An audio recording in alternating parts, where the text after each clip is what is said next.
So hello everyone. Today we are starting with another chapter that is matrices. So इसका one shot हम cover करने वाले हैं. ये काफ़ी ज़्यादा बड़ा नहीं होने वाला है. It's gonna be small, okay. But जो जो चीज़ें मैं आपको बताऊंगी ना वो इस चैप्टर के लिए मोर देन इनफ होंगी. But I am telling you कि ये मत सोचना कि बहुत कम ड्यूरेशन है तो इसमें इनफ चीज़ें नहीं होंगी. I am telling you revision के पर्सपेक्टिव से देख रहे हो तब तो यू आर लाइक मतलब एक चौकी पे छक्का है फिर ये, ठीक है. और अगर आप इसको शुरू में देख रहे हो लाइक फर्स्ट टाइम देख रहे हो तो हो सकता है थोड़ी अंडरस्टैंडिंग प्रॉब्लम हो, लेकिन मैं पूरा ट्राई करूँगी कि हर एक चीज़ समझ आए. तो एक बार आप इसको देख ज़रूर लेना, ठीक है. सो मैट्रिसेस के जितने भी इंपॉर्टेंट कंसेप्ट्स होते हैं, इसके अलावा जितने भी इंपॉर्टेंट क्वेश्चंस होने वाले हैं that also I am gonna cover in the video. And पिछले वीडियो जो मैंने डाला था 3D का, उसमें ये चीज़ रही की थी कि आप बोल रहे थे कि स्क्रीन काफ़ी छोटी हो गई थी जो क्वेश्चंस जिसमें मैंने एक्सप्लेन. तो इस बार मैं उस चीज़ का भी ध्यान रखूँगी, ठीक है. बाकी वैसे YouTube में फ़ीचर होता है जूम करने का, तो आप जूम कर लेना. लेकिन मैं इस बार जो है मैं ट्राई पूरा रखूँगी कि भाई मैं बड़ा ही रखूँ कैमरे को, सो दैट आपको प्रॉब्लम ना हो. सो अभी हम स्टार्ट करते हैं चैप्टर को. पहले इंट्रोडक्शन से स्टार्ट करते हैं.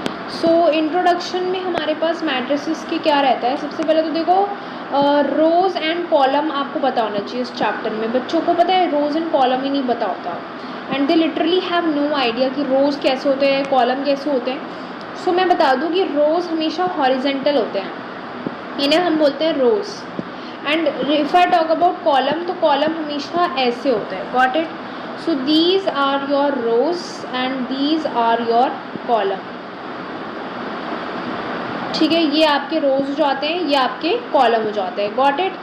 और हम जब भी रिप्रेजेंट करते हैं किसी भी मैट्रिक्स को, किसी भी मैट्रिसेस को, सो हम हमेशा क्या करते हैं, रो इनटू कॉलम ही करते हैं. रो इनटू कॉलम करते हैं. Got it. इसके अलावा अगर मैं बात करूँ ऑर्डर ऑफ द मैट्रिक्स, यही होता है बेटा रो इनटू कॉलम. यही होता है आपका ऑर्डर ऑफ मैट्रिक्स, ठीक है.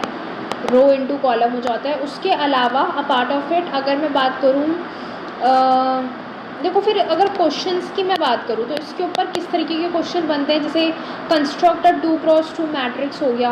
आपको बोल सकते हैं कि आपको कंस्ट्रक्ट करनी है, ठीक है. Construct 2x2 matrices. आपको कोई 2x2 मैट्रिक्स कंस्ट्रक्ट करने को बोल सकता है, जिसमें आपको बोलेगा कि भाई Aij जो है that is equals to i plus j का होल स्क्वायर माइनस ऑफ 2. तो ये आपके पास इस तरीके से आ जाएगा. तो अब आपको होपफुली आपको पता है. देखो इस ऐसे क्वेश्चंस कैसे करते हैं, जैसे A11 A22 A12 A22. तो ये हमारा रो एंड कॉलम को रिप्रेजेंट कर रहा है, ठीक है. 1 1 1 2. अब देखो अगेन मैं बता रही हूँ ना कि रिवीजन के पर्सपेक्टिव से देख रहे हो तो ये अच्छी चीज़ है. लेकिन अगर पहली बार देख रहे हो तो बहुत सारी चीज़ें तुम्हारी क्लियर नहीं होंगी. तो in that case I will suggest you can leave and you can watch some one shot. आपके लेक्चर बहुत सारे अवेलेबल हो जाएंगे यूट्यूब पे, आप वो देख लो. एंड रिवीजन करने के पर्सपेक्टिव से आए हो so it's well and good, ठीक है. सो ये वाला जो इनफैक्ट मैट्रिसेस का तो मैंने अपने यूट्यूब पे भी डाल रखा है लेक्चर यार, वहीं से देखा हो जाओ, है ना. तो 2x2 मैट्रिक्स जो होता है, देखो Aij यहाँ पर हमने इनकी पोजीशन की जगह पे रखेंगे. तो बेसिकली इस टाइप के क्वेश्चन पूछे जाते हैं एंड ये काफ़ी ईजीएस्ट होते हैं, तो ये आप बहुत आराम से कर सकते हो, ठीक है. इसके अलावा अगर मैं बात करूँ तो देखो पॉसिबल मैट्रिक्स ऑफ ऑर्डर 3, जैसे कि आपसे ये बोल सकता है कि मान लो मैं आपसे बोल रही हूँ कि ये बहुत ही एक इम्पॉर्टेंट क्वेश्चन बनता है इस पर, ठीक है. Possible matrices of order 3x3. मान लो मैंने आपसे बोला कि कितनी पॉसिबल मैट्रिसेस हैं. एक मिनट रुक जाओ. हाँ, मैंने आपसे बोला कि कितनी पॉसिबल मैट्रिसेस हैं ऑफ ऑर्डर 3x3. तो आप बोलोगे 2x m×n, जहाँ पर आपका ऑफकोर्स ये आपका ऐसे हो जाएगा. सो 2 की पावर 9 विच इज़ 5 1 2. तो अगर आपको कभी भी possible matrices, possible number of matrices निकालना है ना, तो आप क्या करोगे, आप उसके ऑर्डर को 2 की पावर में रखकर you will simply solve it and you will get the answer of possible matrices of order जो भी आपका है, ठीक है. इसके अलावा अगर मैं बात करूँ तो बेसिकली इस तरीके के क्वेश्चंस बन सकते हैं. इनफैक्ट NCERT में MCQ बेस्ड क्वेश्चन था ये, कि अगर आपको निकालना है कि पॉसिबल नंबर ऑफ मैट्रिक्स आपको निकालना है, तो वो निकालने के लिए आपका जब आएगा तो आप करोगे बहुत सिंपली 2 की पावर m×n कर दोगे and this formula will be applicable. उसके बाद नेक्स्ट टॉपिक जो हमारा बनता है वो बनता है types of matrices.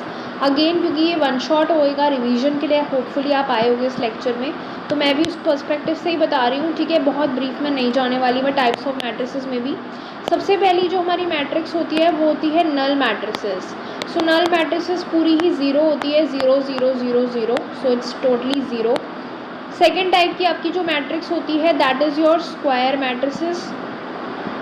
Square matrices आपकी बोलती है जब आपका रो जो रहता है वो कॉलम के इक्वल हो जाता है, तो it could be 2 cross 2, it could be 3 cross 3, तो that is your square matrices. तीसरी टाइप की मैट्रिक्स हमारे पास हो जाती है डायगोनल मैट्रिक्स। अगेन डायगोनल जो आपकी मैट्रिक्स होती है ना, डायगोनल मैट्रिक्स, या फिर फोर्थ आपकी स्केलर मैट्रिक्स हो गई, डायगोनल हो गई, स्केलर हो गई, ठीक है, या फिर आपकी आइडेंटिटी मैट्रिक्स हो गई, या फिर आपका आइडेंटिटी मैट्रिक्स हो गई। तो ये जो तीनों टाइप की मैट्रिसेस होती हैं आपकी, जैसे कि if I talk about diagonal matrix, ठीक है।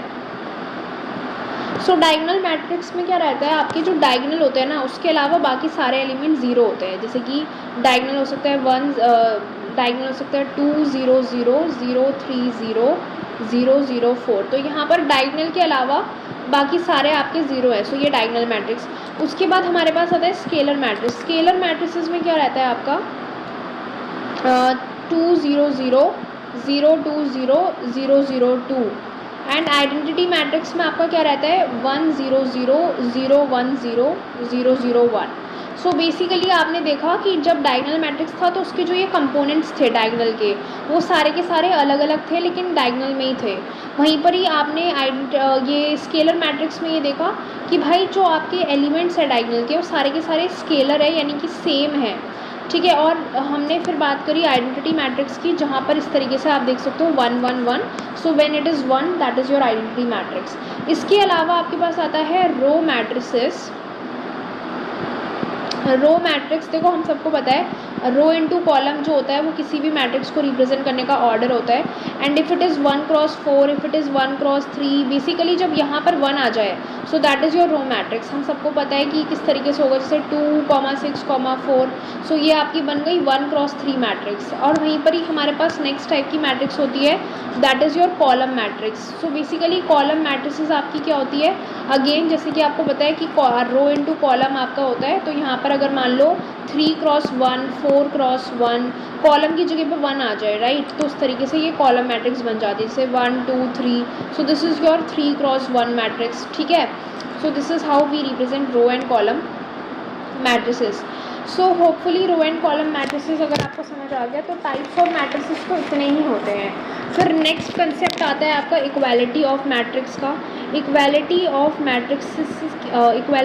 मैट्रिसेस की अगर मैं बात करूं, सो ये बेसिकली इक्वालिटी के ऊपर होता है। मतलब कि जैसे आपके पास आ गया x + y 5 + z 2xy equals to में 6 2 5 8, तो यहाँ आपको दोनों को इक्वेट करना रहेगा। कैसे, x + y = 6, ठीक है, 5 + z = 5। So this is how you are going to find the values by equating. उसके बाद नेक्स्ट कंसेप्ट आता है एडिशन ऑफ मैट्रिसेस का। एडिशन ऑफ मैट्रिसेस का, ठीक है, तो इसमें नॉर्मल एडिशन होता है, बस मैट्रिक्स को ऐड कर देते, जैसे 2 4 2 0, ठीक है, plus 1 1 1 1, so you just simply add it, it will become 2 and sorry it will become 3, अरे यार 3 and 1, so that's how we simply just add the matrix, ठीक है। This is this, okay let me just इसको थोड़ा बड़ा कर देते हैं, दैट इज़ बेटर देन इसको छोटा करने से तो बेहतर ही होगा, ठीक है। सो एडिशन सेम चीज़ आपकी सब्ट्रैक्शन में भी होती है, ठीक है, सेम फंडा आपको सब्ट्रैक्शन ऑफ मैट्रिसेस में भी लगाना रहता है। उसके बाद एडिशन सब्ट्रैक्शन के बाद मल्टीप्लिकेशन। ओके, मल्टीप्लिकेशन ना 2 टाइप का होता है, मैं पहले ही बता रही हूँ। मल्टीप्लिकेशन होता है 2 टाइप का, एक होता है स्केलर मल्टीप्लिकेशन। स्केलर मल्टीप्लिकेशन में नॉर्मल आपका रहता है, जैसे कि 2/1 2 6 4 है, तो आप नॉर्मली इसको मल्टीप्लाई करते हो, it's a very simple thing. So ये फर्स्ट टाइप होता है। सेकेंड टाइप आपका होता है जो आपका मैट्रिक्स मल्टीप्लिकेशन कहलाता है। So if I talk about matrix multiplication, यहाँ पर दो आपके पास मैट्रिसेस होती है जिसको आपको मल्टीप्लाई करना रहता है, बट इसमें भी कुछ चीज़ें होती हैं, कुछ डिमांड्स होती हैं इसकी, जैसे कि मान लो 2 4 3 4 1 2, या एक काम करती हूँ मैं बहुत छोटे छोटे नंबर ले रही हूँ so that I can just give you an example. 1 2 1 1 2 1 and 2 1 1, ठीक है। मल्टीप्लाई विथ, तो ये बन गया 3 cross 3। Multiply with let's take 1 1 and 1, ठीक है। ये वैसे तो मैंने बहुत ही बेकार ले लिया, 1 2 1 ले लेते चलो। तो यहाँ पर 3 क्रॉस 1 बन गया, ठीक है। अब इसमें ना मैट्रिक्स मल्टीप्लिकेशन की कुछ डिमांड होती है। डिमांड यानी कि इसकी सबसे पहली डिमांड ये होती है कि जो उसके आसपास के एलिमेंट्स होंगे, ठीक है, जो उसके ये वाले जो आसपास के एलिमेंट्स होने चाहिए वो क्या होने चाहिए, सेम होने चाहिए, यानी कि ये दोनों इक्वल होने चाहिए आसपास वाले, ठीक है। दूर वालों से कोई मतलब नहीं है, बट जो आसपास वाले होने चाहिए वो सेम होने चाहिए। ये इसकी सबसे पहली डिमांड होती है। दूसरी डिमांड ये होती है, दूसरी इसकी डिमांड नहीं होती पर वो इस डिमांड का आंसर होता है, यानी कि जब पास वाली इक्वल होंगी, पहली बात तो पास वाली इक्वल होनी चाहिए, तभी वो मैट्रिक्स का मल्टीप्लिकेशन पॉसिबल हो पाएगा। अदरवाइज अगर ये दोनों अनइक्वल हुई, अलग अलग हुई, तो matrix multiplication is not possible in that case, ठीक है। तो पहले ही अगर इसकी डिमांड फुलफिल हो गई तो आप दूसरी डिमांड पे जाओगे, और दूसरी डिमांड ये होती है कि इसका जो ऑर्डर होगा ना वो बन जाएगा 3 क्रॉस 1, यानी कि जो ये दूर वाली थी इन दोनों को बेसिकली आप पास में ले आओ एंड वो उसका बन जाएगा मैट्रिक्स का ऑर्डर। कौन सी मैट्रिक्स का, जो मल्टीप्लाई करके आएगा। मल्टीप्लिकेशन का एक ही रूल रहता है, दैट इज़ सीधे चलो फिर दाएं मुड़ो। बेसिकली मैं आपको एक बेटर एग्जांपल दूंगी मैट्रिक्स मल्टीप्लिकेशन करने का, क्योंकि ये एग्जांपल पर्सनली मुझे नहीं लगता कि आपको इससे मैट्रिक्स मल्टीप्लिकेशन का समझ आएगा, तो मैं आपको कोई और एग्जांपल दे दूँगी, ठीक है। सो अब क्या करना है ना, देखो अब कुछ फॉर्मूलेज़ हैं जो आपको पता होने चाहिए, वो मैं आपको यहाँ पे लिखवा रही हूँ, ठीक है, और उसके बेसिस पे आपको एनसीईआरटी में क्वेश्चन करने को मिलेगा। सो सबसे पहले तो हम फॉर्मूलेज़ देखते हैं, ठीक है। एंड डोंट वरी, मैं आपको मैट्रिक्स मल्टीप्लिकेशन सिखा दूंगी, इसी वीडियो में सिखाऊंगी। एक क्वेश्चन जब आपको मुझे परफेक्ट क्वेश्चन दिख जाएगा तो मैं सिखा दूंगी, बट इससे पहले फार्मूला देखते हैं। तो 4 फॉर्मूले हैं एंड एक्चुअली 4 नहीं 2 ही हैं, वैसे तो 2 फॉर्मूलेज हैं, बट वो 2 फॉर्मूले आपको बहुत अच्छे से पता होने चाहिए। आप देखोगे बार बार ना सिर्फ मैट्रिसेस में बल्कि डिटर्मिनेंट में भी ये फॉर्मूला काम आने वाला है, ठीक है। And the formula is cos A cos B plus sine A sine B. तो आई थिंक तुम समझ ही गए होगे, ये ट्रिग्नोमेट्री का फॉर्मूला है। बताओ इसको क्या आइडेंटिटी बनेगी, इसकी बनेगी cos A माइनस बी। कुछ आइडेंटिटी जैसे कि एक तो ये वाली हो गई, फिर एक हो जाएगी, अब बताओ sine A cos B minus cos A sine B की आइडेंटिटी क्या बनेगी, साइन A माइनस बी, है ना, साइन A माइनस बी, ठीक है। तो ये वाली बन जाएगी। अब मान लो आपके पास केस आ जाए जब आपके पास बोले साइन ए कॉस बी, एक मिनट रुक जाओ, ठीक है। तो ये तो आइडेंटिटीज़ हैं, होपफुली आपको समझ आ गई।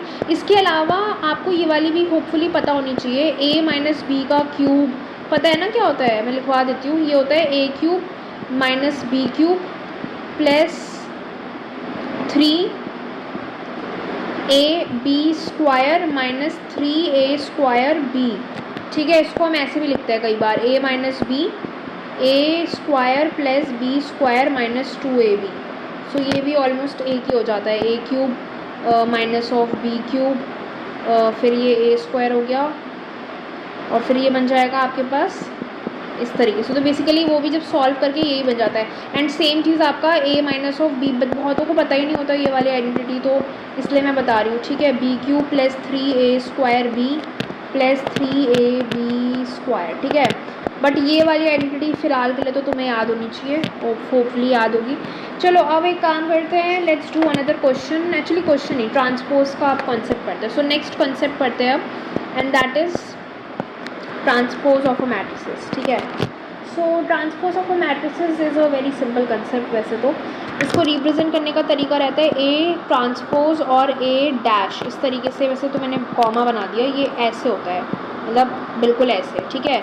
तो ये आपका होता है कंसेप्ट ए ट्रांसपोज और ए डैट जो भी है। तो फॉर एग्जांपल 1 2 3 आपका हो गया, मैं बोलूँ इसका ट्रांसपोज कर दो तो इसका ट्रांसपोज हो जाता है 1 2 एंड 3 इस तरीके से, ठीक है, जिसको हम ए डैश ऐसे भी दिखाते हैं, राइट।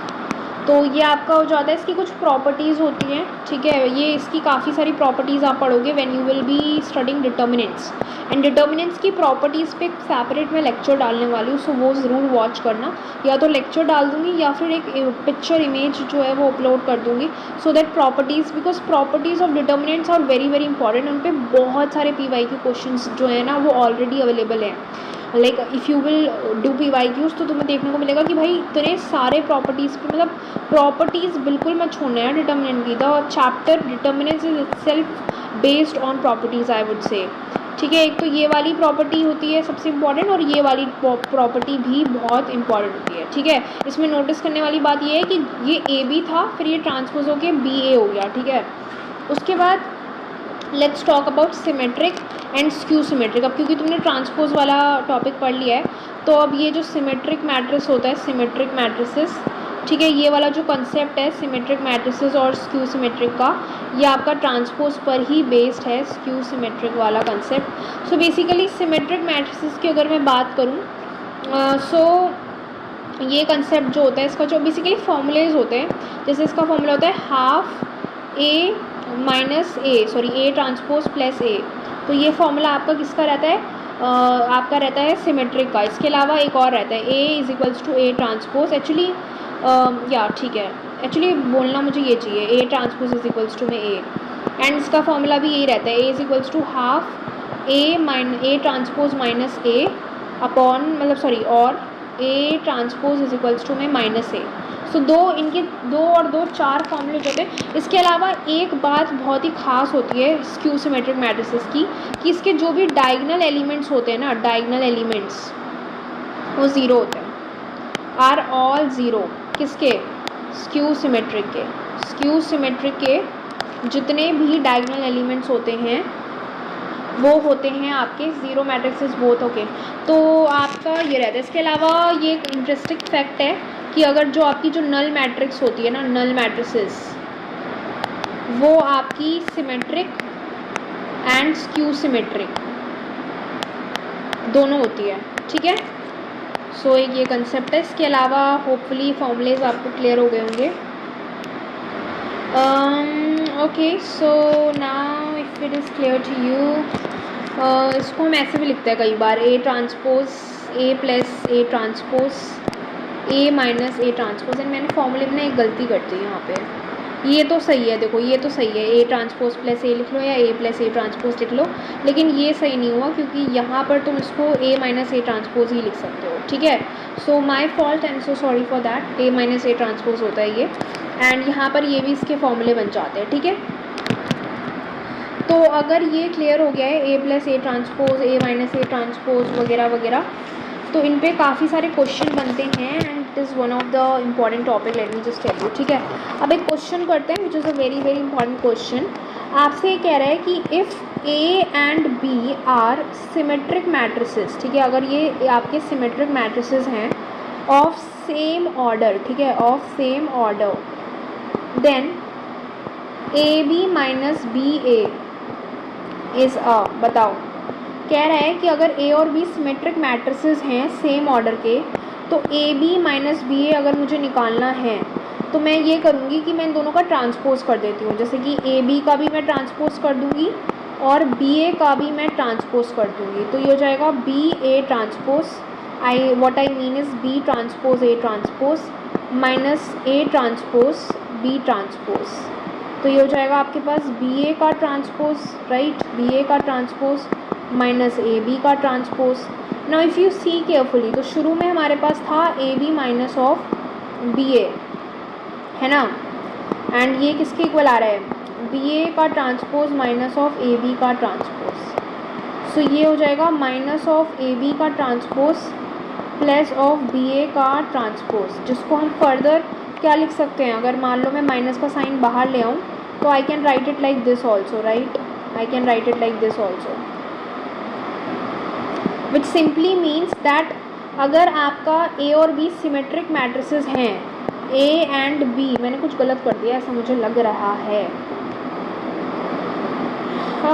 नहीं किया उसमें मैंने गलत, ए और बी अगर आपके सिमेट्रिक मैट्रिसेस हैं, ठीक है, तो आपका इसका जो रिजल्ट आएगा ना वो एक स्क्यू सिमेट्रिक मैट्रिक्स आएगा। क्या आएगा? स्क्यू सिमेट्रिक मैट्रिक्स आएगा, ठीक है, इसका जो रिजल्ट आएगा। Fine, okay, so if it is clear to you, then let's do one more question, that is, show that the matrix B transpose AB is symmetric or skew symmetric accordingly as A is skew or skew symmetric or skew. Very very important question, पता है ये बहुत ही ज़्यादा, I consider it as a very good question. And show that the matrix B transpose AB is symmetric और skew symmetric. पता है बच्चों को अगर इन्होंने ये पहले नहीं किया होता कभी भी, तो फिर तो ये क्वेश्चन पक्का उनको गलत ही जाता है। According as A is symmetric और skew symmetric, ठीक है। सो बेसिकली हमें ये बताना है कि B ट्रांसपोज ए बी एक सिमेट्रिक या स्क्यू सिमेट्रिक है, अकॉर्डिंगली अगर एक सिमेट्रिक और स्क्यू सिमेट्रिक है तो, ठीक है। सो किसकी ये बात कर रहे हैं? बी ट्रांसपोज ए बी की, है ना। तो इसको करने के लिए सबसे पहले तो हम इसका ट्रांसपोज निकाल देते हैं, जैसे हम निकालते हैं वैसे ही हम निकाल देंगे, ठीक है। सो इसका अगर मैं ट्रांसपोज निकालूंगी तो ये हो जाएगा आपके पास पी ट्रांसपोज का भी ट्रांसपोज और ए बी का भी transpose, which is gonna be B transpose A transpose, right, यही तो हो जाएगा ना। तो बेसिकली पी का जो ट्रांसपोज आ रहा है वो ये आ रहा है। अब इसमें दो केस बनेंगे। पहला केस ये बनेगा जब ए जो है वो सिमेट्रिक है, ए जो है वो सिमेट्रिक है, यानी कि अगर मैं पी का ट्रांसपोज करती हूँ जो कि आ रहा है बी ट्रांसपोज ए बी,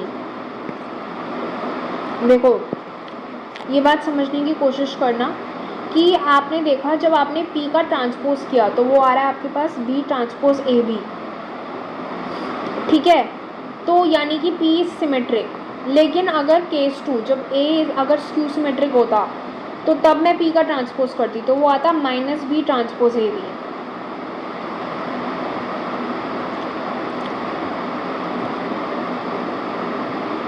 तो विच मीन्स P सिमेट्रिक और P स्क्यू सिमेट्रिक है। अगेन ये थोड़ा सा कॉम्प्लिकेटेड क्वेश्चन है, बट ये इस तरीके से ही है कि हमें शो करना है कि वो सिमेट्रिक है या स्क्यू सिमेट्रिक है। तो मैंने वही किया ना, पहले मैंने ए को सिमेट्रिक कंसिडर किया, फिर उसका ट्रांसपोज मैंने लिखा, ठीक है। मतलब व्हाट आई मीन कि आपको इस तरीके से केस 1 लिखना है जिसमें आपको लिखना है कि P इज़ सिमेट्रिक। तो अगर P सिमेट्रिक होगा तो P का ट्रांसपोज क्या बनेगा बताओ? B ट्रांसपोज ए बी तो बनेगा। वैसे ये क्वेश्चन कभी आएगा नहीं, मैं बता रही हूँ, बट अगेन फिर भी देखो कितना कन्फ्यूजिंग सा है। तो यहाँ आप लिख दोगे कि हैंस P इज़ सिमेट्रिक, ठीक है, P इज़ सिमेट्रिक। और फिर केस 2 आपको बनाना है जहाँ पर आपको लिखना है कि P इज़ स्क्यू सिमेट्रिक और फिर उसका ट्रांसपोज करना है जो कि आ जाएगा -B transpose A B. And आपको पता ही है कि क्योंकि P ट्रांसपोज -P के इक्वल आ रहा है तो इस वजह से ये क्या हो गया आपका एक स्क्यू सिमेट्रिक हो गया। Got it? ऑल राइट, चलो अब हम आगे बढ़ते हैं। एंड आगे फिर हमारा जो एक क्वेश्चन आता है दैट इज़, ये क्वेश्चन मैं नहीं मानती है, पता है मैं इसको कॉन्सेप्ट बिल्डर बनाती हूँ, इस क्वेश्चन को कॉन्सेप्ट बिल्डर बोलती हूँ, क्योंकि इस लिटरली इस क्वेश्चन में ना बच्चे घूम जाते हैं जिन्होंने मतलब I have seen students getting just rotating around this question, क्या कैसे करेंगे वगैरह। सो z इज इक्वल्स टू में 2 क्रॉस p, तो ये कुछ वैल्यूज़ हैं हमारे पास x y z की, मैं इसको छोटा कर लेती हूँ, x y z, w is n cross 3, p is equals to में p क्रॉस k। एंड यहाँ पे हमें करना क्या है, यहाँ पे हमें ये करना है कि हमें P Y plus W Y, ठीक है, ये वैल्यू निकालनी है। तो हम सबको पता है कि p क्या है, यहाँ पर p क्रॉस k है एंड y क्या है, यहाँ पर 3 क्रॉस k है। तो अगर ये दोनों मल्टीप्लाई हो रहे हैं तो यहाँ पर k जो होगा वो आपका 3 के इक्वल होगा। इसके अलावा इसका रिजल्टेंट हो जाएगा p क्रॉस k, ठीक है, प्लस w की मैं बात करूँ सो that is n cross 3 and y की अगर मैं बात करूँ तो दैट इज़ 3 क्रॉस k। सो यहाँ पर ये हो जाएगा n क्रॉस k। ठीक है, हालांकि हमें पता है कि हम तभी किसी को भी ऐड कर सकते हैं जब वो बिल्कुल इक्वल हो, यानी कि p n के इक्वल हो, k तो k के इक्वल होगा ही। तो यहाँ पर दो आंसर निकलते हैं, पहला p इक्वल्स टू में n एंड दूसरा that is that the value of k is equals to में 3। ठीक है, सो ये बहुत ही ऐसे तो आसान भी है, लेकिन फिर भी बच्चे पहली बार करते हैं तो उन्हें थोड़ा सा ट्रिकी लगता है। इसके अलावा कभी कभार ये बोल देता है 7x माइनस 5z भी निकालो। तो x की वैल्यू है 2 क्रॉस n और z की वैल्यू है 2 क्रॉस p। तो again n is equals to में p हो जाएगा एंड बिकॉज इक्वल है ना, तो n इज इक्वल्स टू में p तो होगा, नहीं n इज इक्वल्स टू में p हो जाएगा, n इज इक्वल्स टू में p हो जाएगा। बट इसको ना हम ऐसे देखते हैं कि तो वो बात सच है, लेकिन यहाँ पर आपका 2 क्रॉस n है और 2 क्रॉस p है, तो डेफिनेट सी बात है ना n आपका p के इक्वल होगा, है ना। चलो उसके बाद क्वेश्चन क्या है, ये बात उस पर भी डिपेंड करती है। अब एक और क्वेश्चन कराती हूँ, चलो ठीक है, let's do one more question. Don't worry, okay don't worry, अब ज़्यादा क्वेश्चंस नहीं बचे हैं। So there is a one more question, A and B आपके मान लो सिमेट्रिक मैट्रिसेस हैं, सिमेट्रिक मैट्रिसेस हैं, ठीक है, सिमेट्रिक मैट्रिसेस हैं। मान लो ए और बी जो हैं वो आपके सिमेट्रिक मैट्रिसेस हैं, तो आपको यहाँ पर प्रूव करना है, प्रूव दैट, ठीक है, ए और बी आपके सिमेट्रिक मैट्रिसेस हो गए, prove that a b minus of b a is skew symmetric, ठीक है, is skew symmetric. So basically a b minus b a का ट्रांसपोज करो, इसका भी ट्रांसपोज करो, इसका भी ट्रांसपोज करो, B transpose A transpose minus A transpose B transpose. अगर आप इसका माइनस हटा दोगे तो ये बन जाएगा ये बन जाएगा ए बी माइनस बी ए, ठीक है। तो यहाँ से ये प्रूव हो गया कि ये आपका एक स्क्यू सिमेट्रिक है। Got it?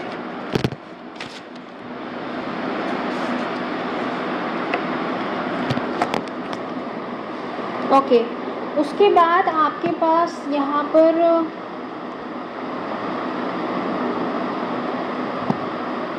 All right, so that's all. देखो ये लेक्चर मैं सच बोल रही हूँ, मैट्रिसेस में बहुत सारी चीज़ें नहीं हैं जो आपको पढ़नी है।